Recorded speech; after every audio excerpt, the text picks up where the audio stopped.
Ay, magandang gabi pong muli sa ating lahat. Tayo po ay magpapatuloy sa ating aralin ngayong gabing ito. At po ipapatuloy ang aralin na ating natatapos na gabi.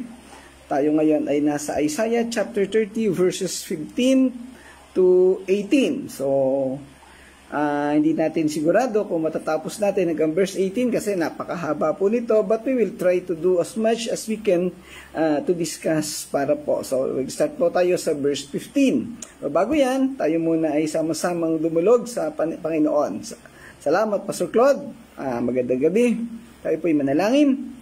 Ama naming Diyos, Panginoon naming Ama, maraming salamat pong muli sa iyong biyaya, sa iyong panahon at gabay na patuloy na binibigay sa amin. Patuloy mo kaming pagpalain, gabayan at pangunahan sa aming pag-aaral sa gabi pong ito. Ikaw po ang mangusap sa bawat kapatid namin, Panginoon. Sila ay mag-join, sila ay makasama at patuloy na matuto kasama namin sa pag-aaral ng iyong salita. Samahan mo kami at gabayan, Panginoon, ikaw ay aming maparangalan at papurihan sa pag-aaral na ito. Sa pangalan ng Panginoong Hesus. Amen. Okay, salamat po. Salamat, Pastor Claude. So tayo ay magpapatuloy sa ating pag-aaral. Kagaya ng nabagit ko kanina, tayo ay nasa chapter 30 verses 15. So magsisimula po tayo sa talatang 15.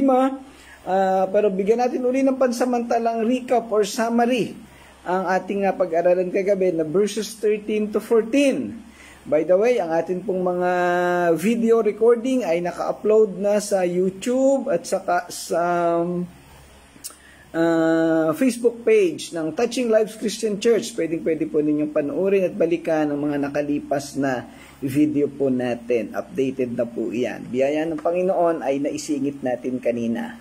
Okay, ang verse 13 at 14 ay nagpapahiwatig ng matinding kaparusahan na ilalapat ng Diyos sa Jerusalem. May dalawang bagay na pinagkumparahan dito. Una, ang pader o nagsisilbing muog ng isang bansa. Ito kumbaga nababanggit natin sa mga nakakaraang pag-aaral na yung pader, ito yung naghaharang sa boundary ng isang bansa o ng isang teritoryo sa kabilang bayan. Sa panahon natin ngayon, ito tinatawag nating immigration boundaries. Ibig sabihin, yung mga bansa na hindi naman dagat o hindi tubig ang naghihiwalay sa kanila, mayroon lamang mga pader, no? Marami pong mga ganyang bayan. For example, sa Africa, tabi-tabing bansa iyan. So parang may mga pader lang o may mga barbed wire lamang na naghahati sa kanila. Sa Pilipinas kasi, hindi natin iba yung pagkakahati sa Pilipinas dahil tayo ay nasa kalagitnaan ng dagat. No, kaya ang naghahati sa atin sa pagitan ng ibang bansa ay dagat. Kaya tayo namamangka o sumasakay ng eroplano. Yan. Pero sa sitwasyon ng Singapore at Malaysia, merong part doon na tatawid ka lamang ng tulay. Pagkatawid mo ng tulay ay Malaysia na. Yan. So ito yung ginagawang exit point ng mga nagre-renew ng kanilang entry point sa Singapore. Okay, so magandang gabi Ate Josie at Pastor Landing. Salamat po sa inyong maagang pagsama. Tayo po'y magpapatuloy sa ating pag-aaral. Ngayon, ang tinalakay sa verses 13 to 14 ay ang kaparusahan sa Jerusalem. At ito'y kinumpara nga sa isang pader na bigla na lamang guguho o babagsak at hindi nila kayang pigilan. Magdadala ito sa kanila ng kahihiyan at kawalan ng otoridad at kakanyahan. Pag ang isang bansa ay mayroong pader, ibig sabihin protected sila. At hindi sila basta mapapasok ng kanilang mga kaaway o ng mga taong sasalakay sa kanila. Ang mangyayari sa Jerusalem, dahil sa kanilang katigasan ng ulo, babagsak ang pader na nagbibigay ng protection sa kanila. So, magiging open, walang protection at anytime pwede silang patayin o paghuhuin ng kanilang mga kaaway. Magandang gabi Ate Alma, sa inyo pong lahat, kina Kuya Bob, at sa buong pamilya. Sana ay nakakasama ang buong pamilya at mga anak, si Abby, si Sammy, si John Mark, at kung sino-sino pa, para tayo sama-samang matuto at mag-aral ng salita ng Panginoon. Okay. Maliban sa pader, ikinumpara din ang kasasapitan ng Jerusalem sa isang palayok na mababasag. So, pamilyar tayong lahat sa isang palayok, pag ito'y nabagsak, basag. At pag ang isang palayok ay nabasag, hindi na ito mapapakinabangan. Dahil ang purpose ng palayok, isang buong piraso ito na mapapaglagyan ng anumang bagay na kaya i-contain doon sa loob ng palayok. Pero pag nabasag, maghiwa-hiwalay na yung piraso nito, so hindi na siya mapapakinabangan. So nagsisimbolo ito na ang Israel o ang Jerusalem, matapos silang hatulan ng Diyos dahil sa katigasan ng kanilang ulo, ay mawawasak at mawawala na sila ng silbi. Hindi na sila mapapakinabangan, wala na silang pakinabang sa kanilang mga sarili. Dahil karamihan sa kanila ay uuwing magiging parang mga bangkay o patay, wala nang silbi. So makikita natin dito yung dalawang comparison. Isang bansa na magkakaroon ng kahihiyan, walang proteksyon, pwedeng patayin o salakay ng kaaway, at isang bansa na walang silbi. Ayan po ang mangyayari sa kanila. So ito'y nagpapakita ng epekto, ng resulta ng kanilang kasalanan at pagmamatigas, pagmamataas sa harap ng Diyos. Ayan, so tayo ay matuto sa mga ganitong sitwasyon. Kung ayaw nating mangyari sa atin ang mga bagay na ito, ay sumunod tayo sa Panginoon. Okay, isa pang bagay na mahalagang matutunan natin dito, yung simbolismo ng palayok. Ang palayok sa Jeremiah chapter 18 ay tumutukoy sa anak ng Diyos o doon sa pagpuporma sa disenyo ng Diyos. Makikita natin doon na maingat na minolde, dinesign ng Diyos o ng magpapalayok ang palayok. Ayaw niyang magkaroon ng anumang imperfection, isinaayos niya hanggang sa mabuo niya ng napakaganda, masterpiece. Kaya lang sa sitwasyon na ito, hinayaan ng Diyos na yung kanyang masterpiece ay mabasag. Bakit kaya ganun? Dahilan sa yung palayok na yon, yung tao na yon ay naging matigas ang ulo, naging suwail sa kanya. So para turuan ng palayok, para turuan ng mga tao laban sa kanyang katigasan ng ulo, hahayaan ng Diyos na sila ay mahatulan o makaranas ng kabigatan o mga problema. Dito'y ginamit yung salitang pagbagsak o pagkabasag. So ibig sabihin, again, tumutukoy sa sovereignty, sa otoridad ng Diyos, sa kakayahang gawin ng Diyos sa ating mga buhay. Mag-ingat po tayo at laging manatili tayo sa pagsunod sa kababaan ng loob sa harapan ng Diyos dahil anumang bagay ay pwedeng gawin sa atin ng Diyos. Gaano man tayo kamahal, gaano man tayo kaimportante sa Diyos, pwede niya tayong hatulan o pabayaang makaranas ng kahirapan kung tayo'y mananatiling suwail o mamataas sa kaniyang harapan. Alam na nating lahat, gaano kamahal ng Diyos ni Yahweh ang bayang Israel sa lahat ng mga nangyaring sitwasyon sa kanila. Pero sa pagkakataong ito, verses 13 and 14, sila ay hinayaan ni Yahweh na makaranas ng mga kabigatan at problema. Para sila ay turuan. Again, ang simbolismo ng mga kasaysayan ng Israel sa Lumang Tipan ay nagpapahiwatig o nagtuturo sa ating lahat sa ating kapanahunan ngayon na tayo'y maging masunurin sa Diyos. Wag na nating gayahin ang kanilang mga naging pag-uugali o pagtingin sa Panginoon. Okay. Ayan, salamat po sa inyong lahat at naandyan kayo. Magandang gabi kay Sister Irene. Ayan. Okay, sa verse 15, ang sinasabi dito, sinabi pa ng Panginoong Yahweh, ang banal na Diyos ng Israel, maliligtas kayo kapag kayo'y nagbalik loob at nagtiwala sa akin. Kayo'y aking palalakasin at patatatagin, ngunit kayo'y tumanggi. So makikita natin, napaka buti ng Diyos. Merong invitation, merong paalala.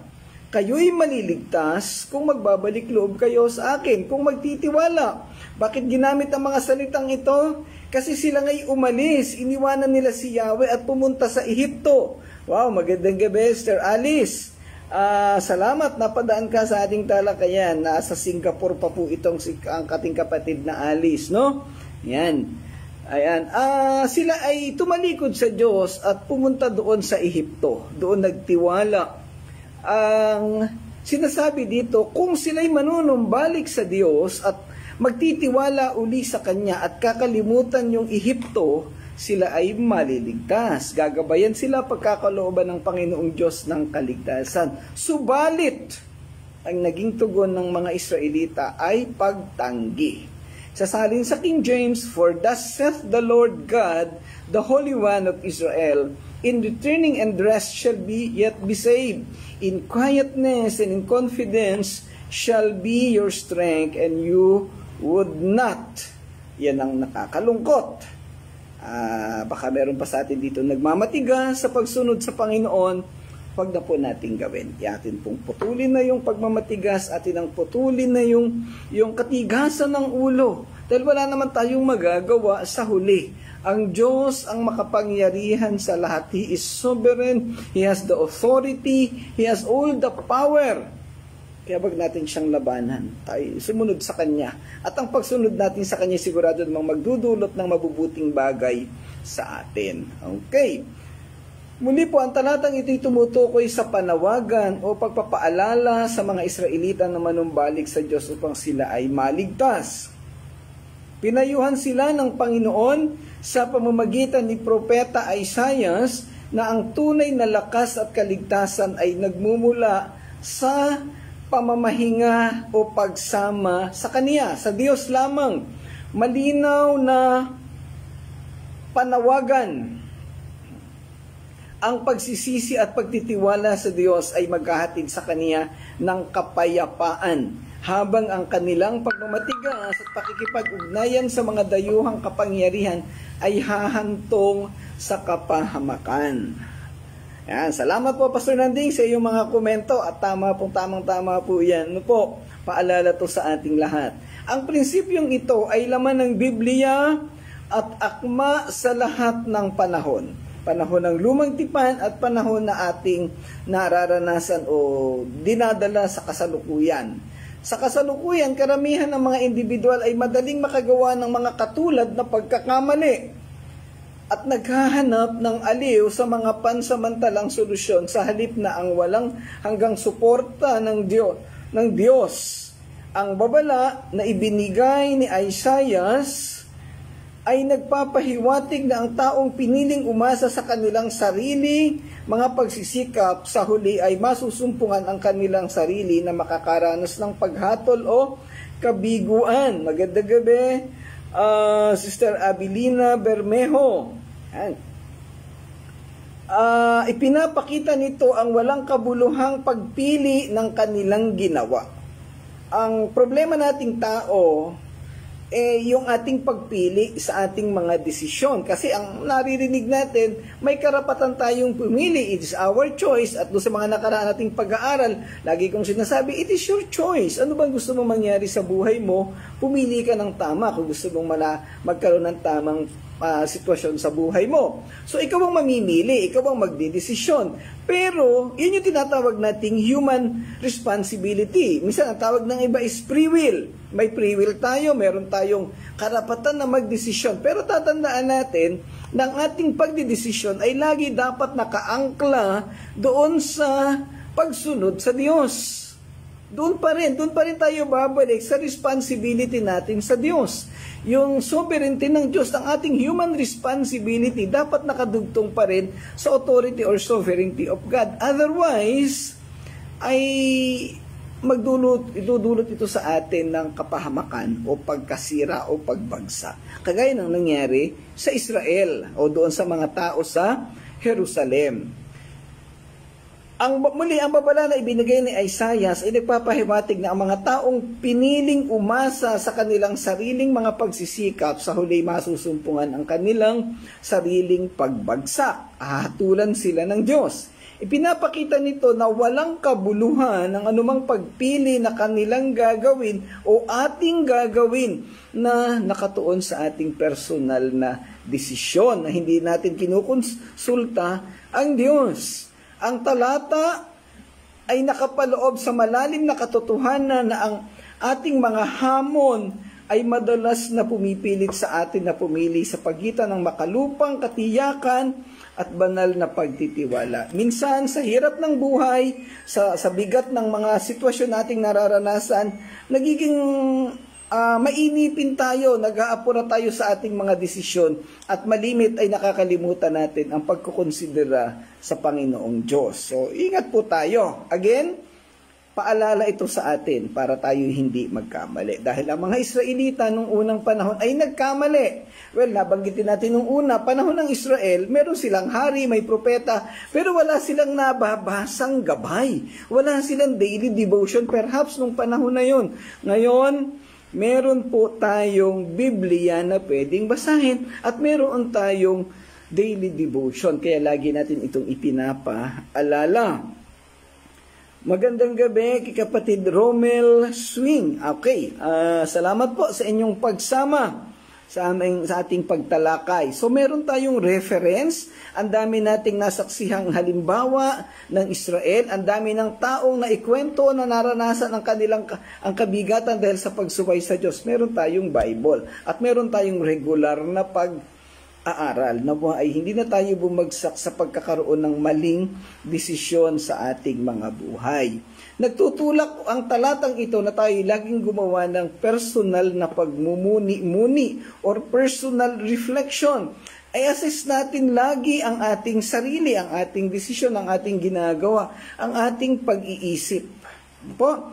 At lagi tayong magpasiliksik sa Diyos. Psalms 139, no? 23 to 24. Sinabi pa ng Panginoong Yahweh, ang banal ng Diyos sa Israel. So yung salitang sinabi ng Panginoong Yahweh, ang banal na Diyos ng Israel, well, ito'y nagpapakita ng otoridad. Ibig sabihin, ipinapaunawa sa atin dito na ang banal na Diyos ng Israel ay may kakayahan. Siya ang kayang magdesisyon para sa atin. Hindi siya ordinaryong tao, hindi siya ordinaryong hari o pastor na pwedeng magturo sa atin kung hindi ito mismo ang Diyos. So wala na tayong pwede pang hanapin o paghingan pa ng anumang karunungan. Dahil Diyos na yung kausap natin dito. Diyos na ang kausap ng Israel. Sinabi ng Panginoong Yahweh, ang banal na Diyos ng Israel. At sabi pa doon, siya'y banal at pinakamataas na pinuno.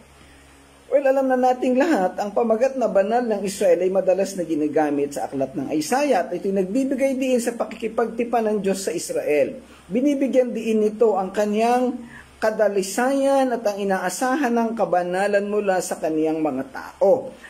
Perfect, wagas, nagmamalasakit, may kompleto at sapat na pag-ibig at hindi kayang husgahan o tapatan ng kahit na sino. Walang makakapantay sa Kanya.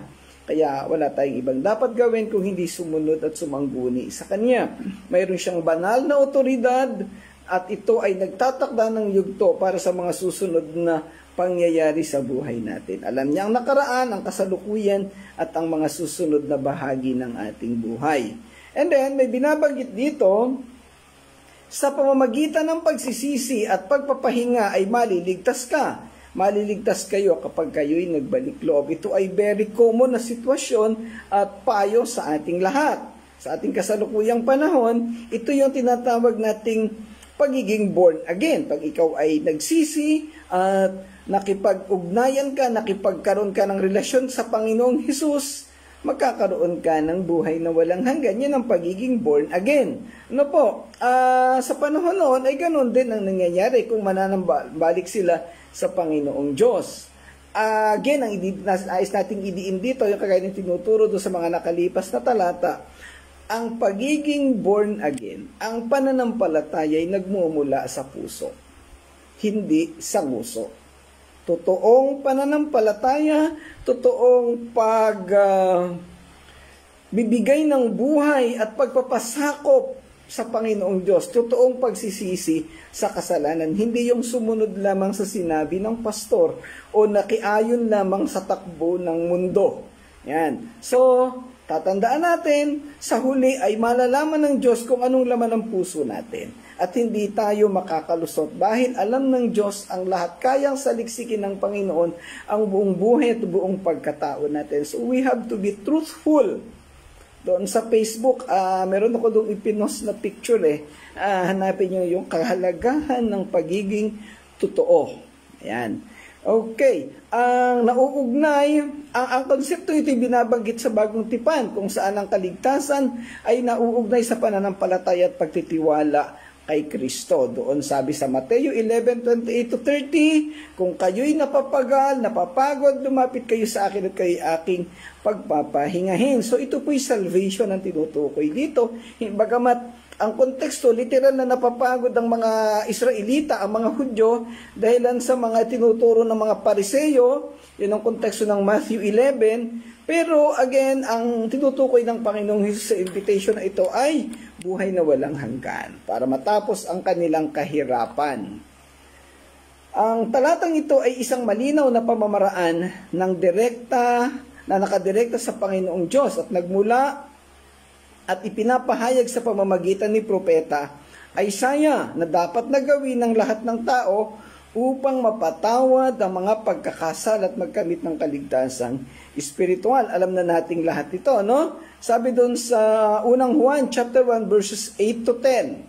Kung sinasabi nating tayo'y walang kasalanan, dinadaya natin ang ating sarili at wala sa atin ang katotohanan. Subalit kung ipinapahayag natin ang ating mga kasalanan, patatawarin tayo ng Diyos sa mga kasalanan ito at lilinisin tayo sa lahat ng ating kasalanan sapagkat siya'y dapat tapat at matuwid.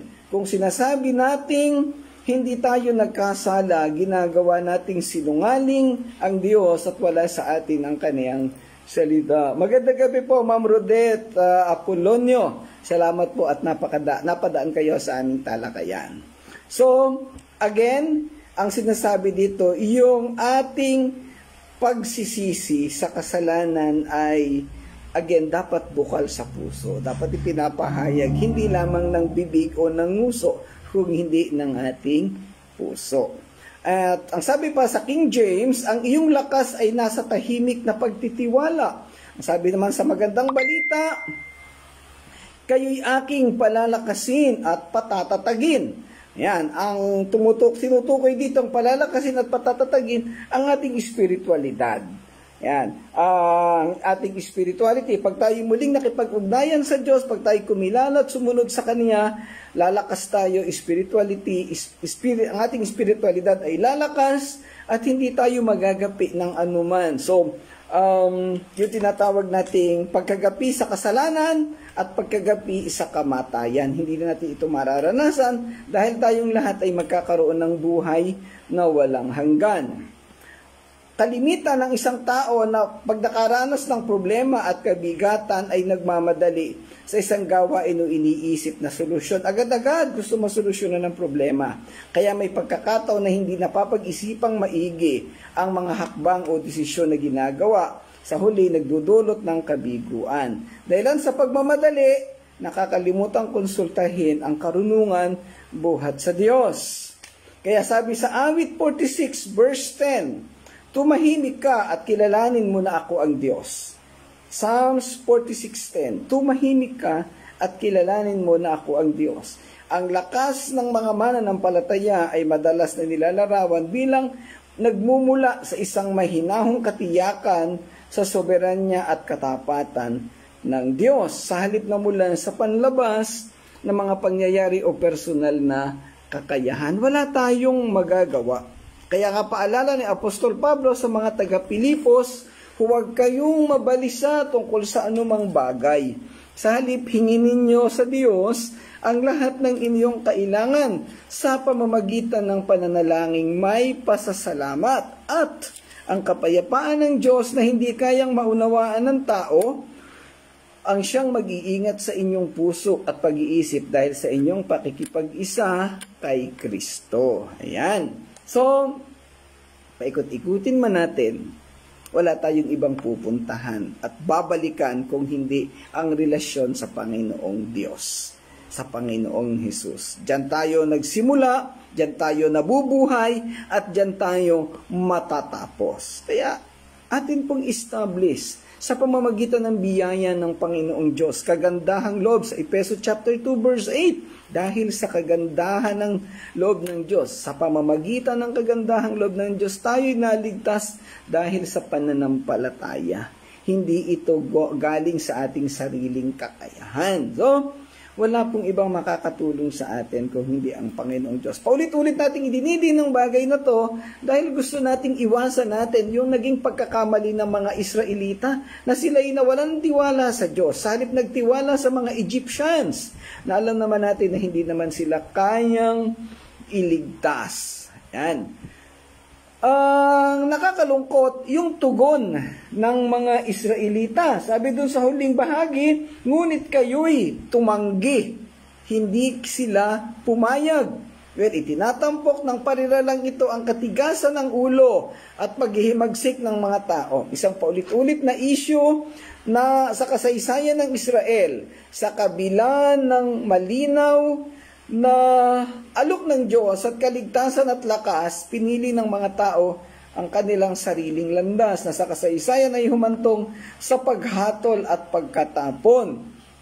Ang hindi pagnanais na magtiwala sa Diyos ay isang tema na tumatakbo sa buong Biblia. Ang mga ito ay karaniwang ginagawa ng mga tao noon at sa kasalukuyan. Kabaligtaran sa kusang pagsunod na ginawa ng mga naunang tagapanguna, kagaya ni Abraham, ni Noah, ni David, at ng Panginoong Hesus. Ang katumbas nito sa ating buhay ngayon, nag-share ka ng gospel sa community, ang itutugon sa iyo ng tao, kami ipinanganak na Katoliko, mamamatay kaming Katoliko. Dito na lang kami sa aming relihiyon. Ayan, o. Sige, kung yun ang gusto nila, di mamatay ang kaluluwa nila doon sa relihiyon nila. Akala nila kasi maililigtas sila ng kanilang relihiyon. Pero hindi ibig sabihin, susuko na tayo, tihinto na, patuloy nating ibahagi ang ebanghelyo sa kanila. Again, hindi lang po trabaho ng pastor, trabaho din ito ng lahat ng nanampalataya na. So, kawaawa ang mga taong hindi magbibigay ng buhay, hindi magtitiwala sa Panginoong Hesus. Talagang sila'y mapapahamak at napakarami na nating napag-aralan hinggil doon sa kasasapitan ng mga taong walang pananampalataya. Ang bunga ng kasalanan ay kamatayan. At ang sabi pa doon sa mga dito rin sa aklat ng Isaiah, doon sa I think chapter 13, no? Kung saan ang impyerno ay makakatagpo natin doon yung napakaraming uod. Uod ang unan, uod ang kumot, at kung ano-ano pa. Pasintabi po, baka mayroong naghahapunan dyan. Ayan. Ano pa mga bagay na kailangan nating maunawaan sa talatang ito? Ito ang patuloy na pagbibigay ng buhay sa Panginoong Diyos. Pagtitiwala at pagsuko sa Kanya. Wala tayo kasing magagawa. Yan ang kagandahan sa lahat ng ating buhay. At kaya nga, patuloy tayong nag-aaral ng Kanyang salita, patuloy tayong nagbibigay ng panahon sa pag-aaral para lalong lumalim at maunawaan ng bawat isa sa atin. Hindi man tayo nagkikita-kita personally, ay malaking bagay na tayo ay matuto. At yan po yung misyon nating lahat, misyon ng Touching Lives Christian Church. Sa habang panahon tayo namumuhay at mananatili dito sa lupa, itutuloy natin ang ganitong pag-aaral. Okay. Sinabi pa naman sa verse 16, sinabi ninyong makakatakas kayo, sapagkat mabibilis ang sasakyan ninyong kabayo, ngunit mas mabibilis ang hahabol sa inyo. Again, ang sabi, ito ay nagtatampok ng kayabangan at pagmamataas ng mga Israelita. Itinatampok sa talatang ito ang patuloy na pagtanggi ng mga tao ng Juda sa patnubay ng Diyos at ang kanilang pagtitiwala sa mga estratehiya ng tao. Akala nila kaya nilang takasan ang kanilang mga kaaway. Hindi nila alam na pwede silang pigilin ng Diyos sa pagtakas at sila ipalupig talaga sa kanilang mga kalaban. Mababasa natin dito na tila ipinagmamalaki pa ng mga tao sa Diyos ang kanilang kakayahang tumakas sa kanilang mga kaaway sa pamamagitan ng kanilang mga kabayo. Ang kabayo o yung pagtakas at pagtanggi o pagtakbo ay sumisimbolo sa kanilang kayabangan at pagmamalaki. Kayang-kaya ko to, wala silang magagawa sa akin. So, ayan, hindi ko kailangan ng Diyos dahil ako'y makapangyarihan, ako'y malakas. So, yun po ang ibig nilang sabihin. Isang kahangalan ang pagsasabi ng ganito at pag-ari na ikaw ay may ganiyang kakayahan. Okay. Kung gugustuhin ng Diyos ay pwede silang puksain ng kanilang mga kaaway anumang oras. Hindi nila naisip na ang Diyos mismo ang pumayag at nagsangkot sa Assyria para sila ay hatulan o iparanas sa kanila ang kabigatan na nararanasan nila. Ang pagtanggi sa patnubay ng Diyos ay naghaharap sa kanila sa isang krisis at piniling tanggihan ang payo ng Diyos na magtiwala sa Kanya. Sa halip na humingi ng kanlungan sa kanilang sariling lakas at mga estratehiya, partikular na umasa sa kanilang mga kabayo. Well, yung kabayo ay simbolo ng lakas ng power, no? Strength and agility. Yung liksi sa pagtakbo. Kaya lang, alam nating lahat, kabayo lang yan eh. Walang magagawa yan sa kapangyarihan ng Diyos. Well, tumakas sa mga kabayo, so yan na rin yun, yung sinisimbolo ng mga bagay na ito. Maling pagtitiwala, maling confidence, maling pag-asa ang tinakbuhan o pinuntahan ng mga Israelita. Kaya bandang huli, talagang mararanasan nila ang kahirapan, no? Okay, may binabanggit ito, kaya't tatakas ka, therefore shall you flee. Yan, sabi doon sa verse 16. Ito isang deklarasyon ng mga kahihinatnan ng kanilang desisyon.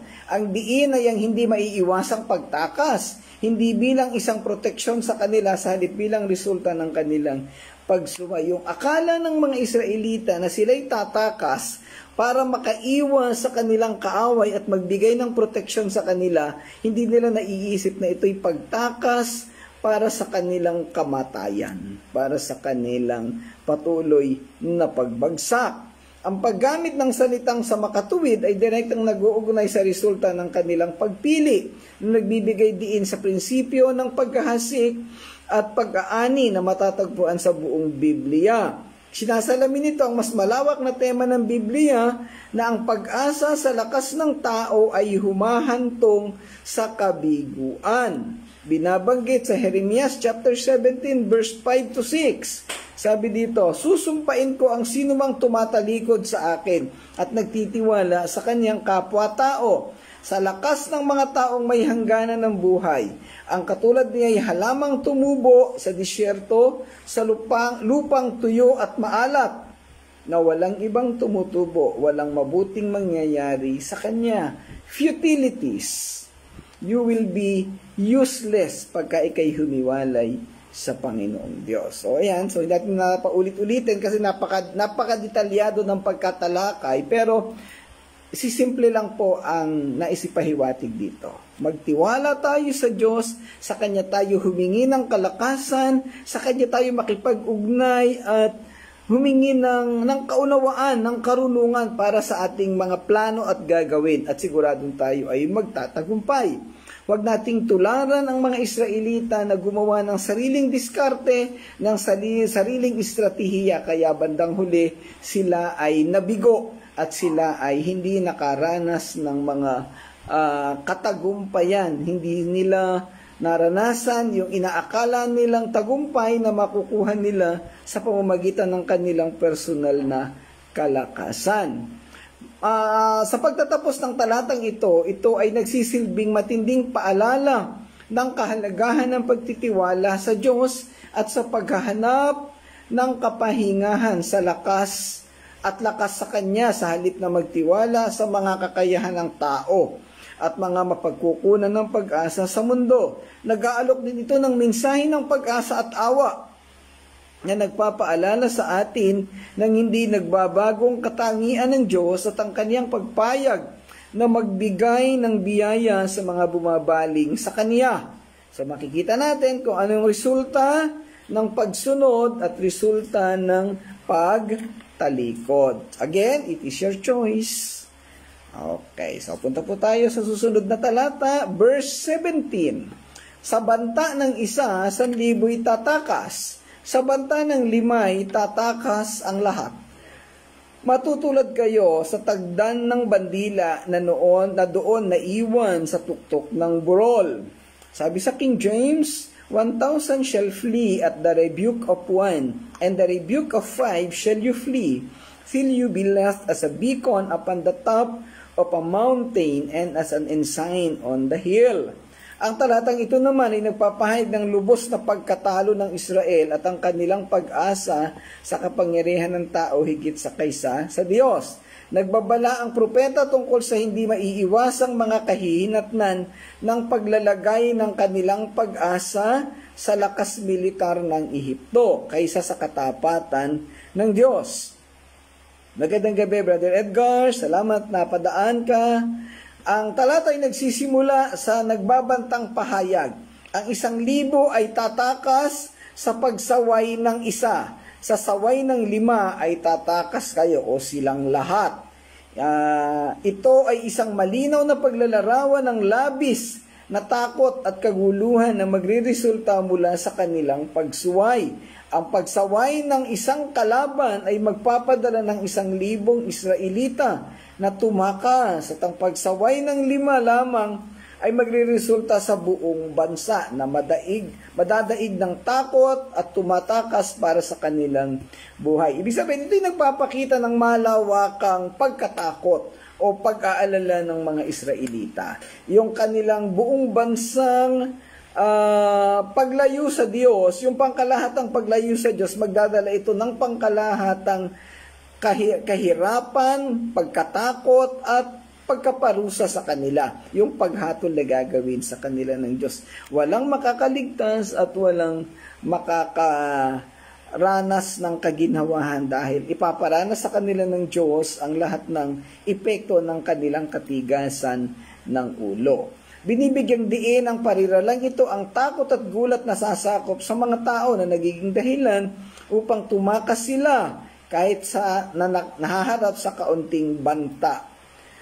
Sa ating buhay sa kasalukuyang panahon, ano ba yung nagbibigay takot sa atin? Minsan may mabalitaan kang mga problema at kabigatan, matatakot ka na. Ang iba sa atin ay natakot noong lumindol sa Thailand, lumindol sa Myanmar, o minsan sumabog yung Taal Volcano dyan sa Talisay, natatakot na tayo dahil baka kung ano mangyari sa atin. Magandang gabi, Nanay Mercy. Salamat po. Subalit, ang lahat ay mangyayari ayon sa kalooban at kaparaanan ng Diyos. Ang iba sa atin ay nagtatago, nagpapagawa ng matitibay na bahay, at pupunta sa iba't ibang lugar para bigyang proteksyon lamang ang ating mga sarili. Hindi natin naiisip na kahit nasa ang lugar tayo, pag niloob ng Panginoon, wala tayong magagawa. So, ang pinakamatibay na proteksyon na pwede nating gawin ay ang pananampalataya at pagsunod sa Panginoong Diyos. Dahil kung ano't ano man ang mangyari sa atin dito sa mundo, at least kung tayo'y mayroong pananampalataya, meron tayong pupuntahan. May nakahandang lugar para sa atin sa kalangitan. Sabi ng Panginoong Hesus sa John chapter 14. Merong tahanan, merong kwarto, merong mansyon na naghihintay sa atin at hindi tayo pababayaan ng Panginoon. Well, siyempre, mahirap tanggapin kung tayo mamamatay na dito sa lupa, kailang lahat naman tayo ay doon pupunta. Ang mahalaga, pag tayo'y namatay na at nawala na tayo dito sa mundo, meron tayong langit na pupuntahan at tayo'y tatanggapin, malugod na tatanggapin doon sa kalangitan.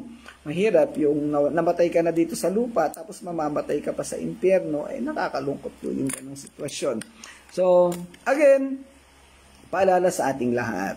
Tayo'y manampalataya at tayo'y sumunod sa kalooban at kaparaanan ng Diyos. Hindi tayo mapapahamak pag tayo ay nagdesisyon ng tama at tayo bibigyan niya ng buhay na walang hanggan. Ang lahat ng hirap na nararanasan natin dito sa mundo ay pawang pansamantala lamang. Kung tayo may makaranas ng kagandahan, ng mga pagpapala, kayamanan, again, temporary lang din lahat yan at hindi natin ito mapapanghawakan sa ating buhay. Wala tayong ibang pwedeng mapanghawakan kung hindi ang biyaya ng Diyos, kundi ang kanyang kagandahang loob at ang pananampalataya na mayroon tayo na nagmula rin naman sa Panginoon. So doon tayo kumapit sa permanente na magbibigay sa atin ng walang hanggang kasiguraduhan. Huwag doon sa temporary na anumang oras ay pwede ring mawala sa atin. Muli, ang talatang ito ay nagpapaalala sa ating lahat na maglaan tayo ng pagtitiwala sa Panginoong Diyos. Huwag na nating gayahin ang naging desisyon ng mga Israelita. Hindi natin alam kung anong mangyayari sa mga susunod na panahon. Again, sabi natin lagi, maigsi lang ang panahon. Hindi natin alam kung kailan tayo kukunin ng Panginoon. Mahalaga na tayo ay maging handa sa anumang sitwasyon. Magandang gabi, Pastor James. Salamat po, napadaan po kayo sa ating talakayan. So, tayo'y maging handa, tayo'y maging bukas. Ang sabi nga din sa Biblia, tayo'y magbantay. Ang sinasabi ng pagbantay, hindi naman ibig sabihin ay hindi ka na matutulog. Ibig sabihin, maging ready ang ating puso. tayo'y magkaroon ng totoo at tapat na pananampalataya.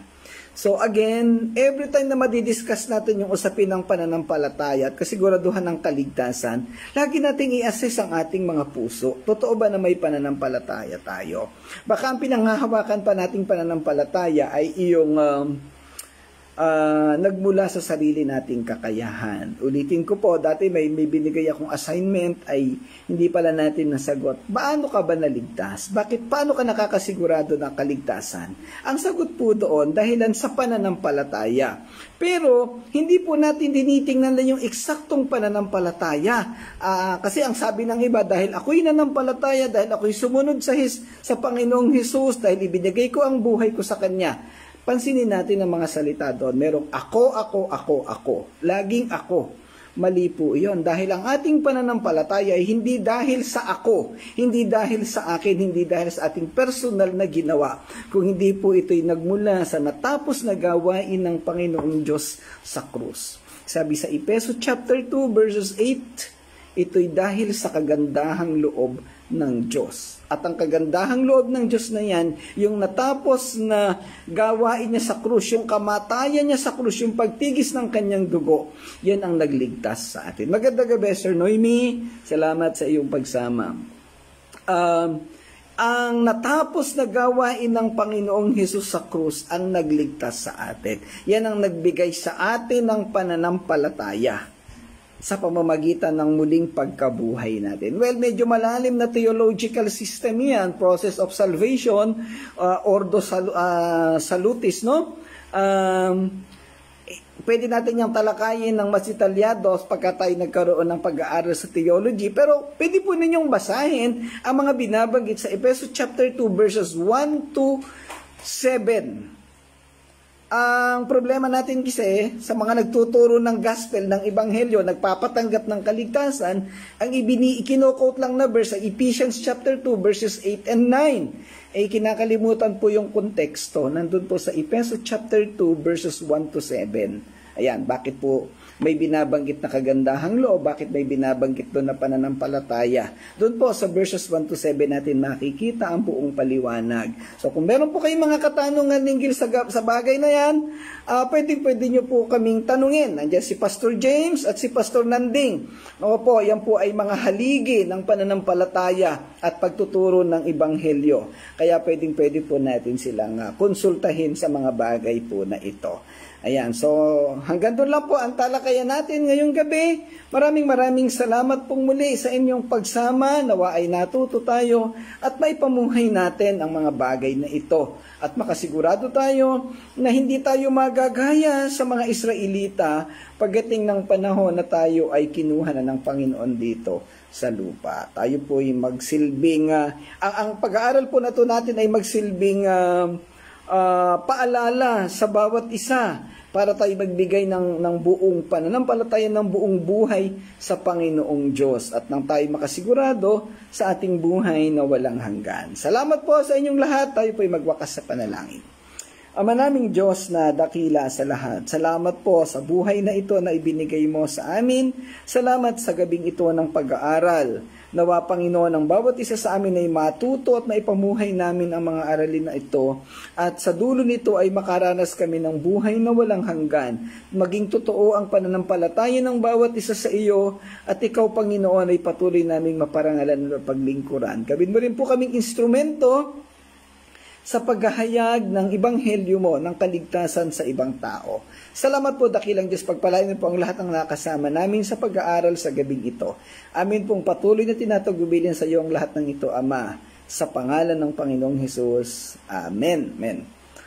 Okay, maraming salamat po uli sa inyong lahat. Salamat mga kapatid, Pastor James, Pastor Nanding, Brother Edgar, Sister Noemi, Irene, pamilya ni Ate Alma, ni Kuya Bob, si Nanay Mercy, Brother Edgar, si Ma'am Rodette, hindi ko alam kung nandyan pa, si Sir Abilina, Sir Alice, ayan, so hindi ko nawala na yung iba, hindi ko na makita. Siyempre, si Pastor Claude, Sir Irene, salamat po sa inyong lahat. Pagpalain kayo ng Panginoon. Kita-kita po ulit tayo bukas. God bless everyone. Bye-bye po, bye-bye.